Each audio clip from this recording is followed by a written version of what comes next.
আসসালামু আলাইকুম। আশা করি সবাই ভালো আছেন। তো দর্শকদের অনুরোধে আমি শুরু করতে যাচ্ছি মুক্তিযোদ্ধা মতিউর রহমান রেন্টুর লিখিত আমার ফাঁসি চাই, যেই বইটি এখন খুবই আলোচিত, যেটা প্রধানমন্ত্রী শেখ হাসিনা কর্তৃক সরকার সস্ত্রীক বাজেয়াপ্ত ঘোষিত হয়েছিল।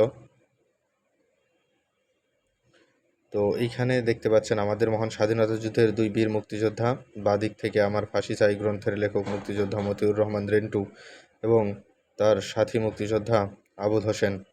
এই ছবিটি 1971 সালে মুক্তিযুদ্ধের সময় তোলা। এই ছবিটি মুক্তিযুদ্ধ জাদুঘরে সংরক্ষিত আছে। তো লিখেছেন এটা মুক্তিযোদ্ধা মতিউর রহমান রেন্টু, যার পরিচয়পত্র আসলে এখানে দেওয়া আছে, এবং তিনি উৎসর্গ করেছেন দেশপ্রেম বিবর্জিত নেতা নেত্রীর খপ্পরে পড়ে যে সমস্ত প্রতিভাবান তরুণ ছাত্র যুবক তাদের ভবিষ্যৎ এবং জীবন বিসর্জন দিয়েছে, আমার ফাঁসি চাই গ্রন্থটি তাদের জন্য। এখানে মতিউর রহমান রিন্টু যে মুক্তিযোদ্ধা, তার সনদপত্র যে আছে সেগুলো উনি পেশ করছেন এখানে, এবং আমরা ফার্স্ট চলে যাই নামকরণ যেখানে আছে সেখানটাতে। যদি পুলিশের উদ্দেশ্যে স্বীকারোক্তিমূলক জবানবন্দি দেওয়া হতো তাহলে গ্রন্থটির নাম হতো 161 ধারায় জবানবন্দি। যদি ম্যাজিস্ট্রেটের উদ্দেশ্যে স্বীকারোক্তিমূলক জবানবন্দি দেওয়া হতো তাহলে গ্রন্থটির নাম হতো 164 ধারার জবানবন্দি। কিন্তু জনতার উদ্দেশ্যে দেওয়া স্বীকারোক্তিমূলক জবানবন্দির কোনো ধারা নেই, যেহেতু এই গ্রন্থটি জনতার উদ্দেশ্যে দেওয়া এক ধরনের স্বীকারোক্তিমূলক জবানবন্দি, তাই গ্রন্থটির নাম দিয়েছি আমার ফাঁসি চাই। যদি বলা হয় মিস্টার এক্স অপরাধ করেছে, মিস্টার এক্সের ফাঁসি চাই, তাহলে নিজে অপরাধ করলে কি বলা উচিত? না, আমার ফাঁসি চাই। তাই গ্রন্থটির নাম রেখেছি আমার ফাঁসি চাই। ভূমিকা: আমার বিশ্বাস, অতীতের সত্য ঘটনা বা ইতিহাস জানা থাকলে ভবিষ্যতের দিক নির্দেশনা হয়তো আসতে পারে। শুধু আমি আছি বা জানি এমন সমস্ত ঘটনাবলী কেবল এখানে লিখিত হলো, তবে আমার লেখা বা জানার বাইরে অন্য কিছু নেই, এটা একেবারেই ঠিক নয়। অবশ্যই আছে। আমরা যারা সাধারণ মানুষ, অযজ্ঞের একটা বিষয়ে নিশ্চিত আমাদের একটা বিষয় নিশ্চিত হতে হবে যে যারা রাজনীতি করেন বা দেশ চালান তারা আমাদের চাইতে খুব বেশি কিছু বোঝেন, তা মোটেও নয়। আমাদের ধারণার আশপাশ দিয়েই তাদের ধারণা। আমাদের চাইতে খুব বেশি জ্ঞান, মেধা, যোগ্যতা রাজনীতিবিদদের আছে এমন ভাববারও কোনো কারণ নেই। বরং কোনো বাস্তব বিষয়ে তাদের ধ্যান ধারণা ও জ্ঞানের চাইতে আমরা যারা সাধারণ মানুষ, আমাদের জ্ঞান বুদ্ধি সেই তুলনায় অনেক বেশি। অন্তত বাংলাদেশের রাজনৈতিক ও প্রশাসনের বেলায় এটা 16 আনা সত্য। কত নিজ প্রকৃতির এবং কত লোভী ও ক্ষুদ্র মনোবৃত্তির মানুষেরা কত উপরে আসেন, সাধারণ জনতার কাছে তা তুলে ধরার জন্যই এই বই লেখার প্রয়াস আমার।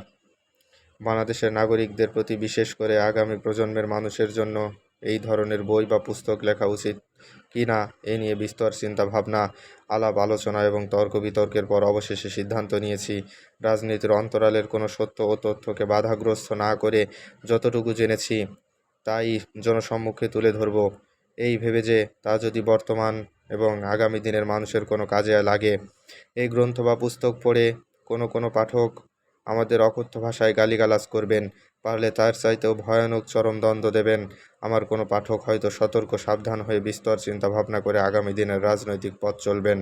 পাঠক কী করবেন এটা একান্তই পাঠকের নিজস্ব ব্যাপার, তবে আমরা এটাকে প্রকাশ করা আমাদের একান্তই দায়িত্ব মনে করেছি।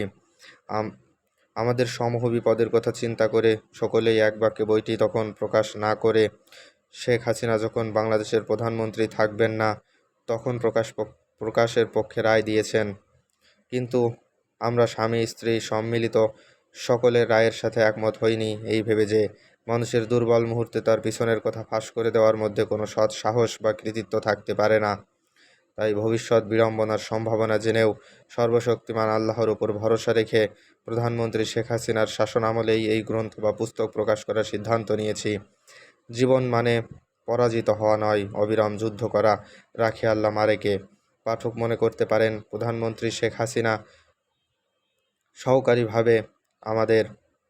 সরকারিভাবে আমাদের স্বামী স্ত্রীকে অবাঞ্ছিত ঘোষণা করার জন্যই আমরা এই জাতীয় লেখা তৈরি করেছি। হ্যাঁ, এটা খুবই সত্যি কথা। প্রধানমন্ত্রী শেখ হাসিনা রাষ্ট্রীয়ভাবে আমাদের স্বামী স্ত্রীকে অবাঞ্ছিত ঘোষণা করে চরম অকৃতজ্ঞতার পরিচয় না দিলে হয়তো আমাদের মাথায় এই গ্রন্থ লেখার বিষয়টি আসতো না।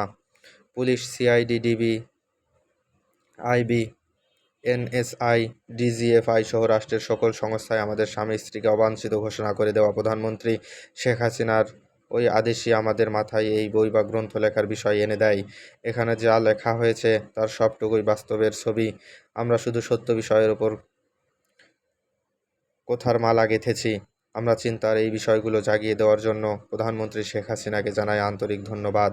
প্রধানমন্ত্রী শেখ হাসিনার ওই বেআইনি আদেশের প্রতি আমরা যার পর নাই কৃতজ্ঞ, কারণ সেই সূত্র থেকেই এত কিছুর বিস্তার। রাষ্ট্রের নাগরিককে অবাঞ্ছিত ঘোষণা শুধু সংবিধান বিরোধী এবং বেআইনি নয়, এটা হচ্ছে শপথ বাক্যের স্পষ্ট বরখেলাপ। 1996 সালের 23শে জুন সন্ধ্যা 7টায় বঙ্গভবনের দরবার কক্ষে প্রধানমন্ত্রীর পদ গ্রহণের সময় শেখ হাসিনা শপথ নিয়ে বলেছিলেন, আমি শেখ হাসিনা সহস্র শ্রদ্ধচিত্তে শপথ করিতেছি যে আমি আইন অনুযায়ী বাংলাদেশের প্রধানমন্ত্রী পদের কর্তব্য বিশ্বস্ততার সাথে পালন করিব। আমি বাংলাদেশের প্রতি অকৃত্রিম বিশ্বাস ও আনুগত্য পোষণ করিব। আমি সংবিধানের রক্ষণ, সমর্থন ও নিরাপত্তা বিধান করিব এবং আমি ভীতি বা অনুগ্রহ, অনুরাগ বা বিরাগের বশবর্তী না হয়ে সকলের প্রতি আইন অনুযায়ী যথাবিহিত আচরণ করিব। রাজনীতি হচ্ছে মানুষকে দেওয়ার জন্য, পাওয়ার জন্য নয়।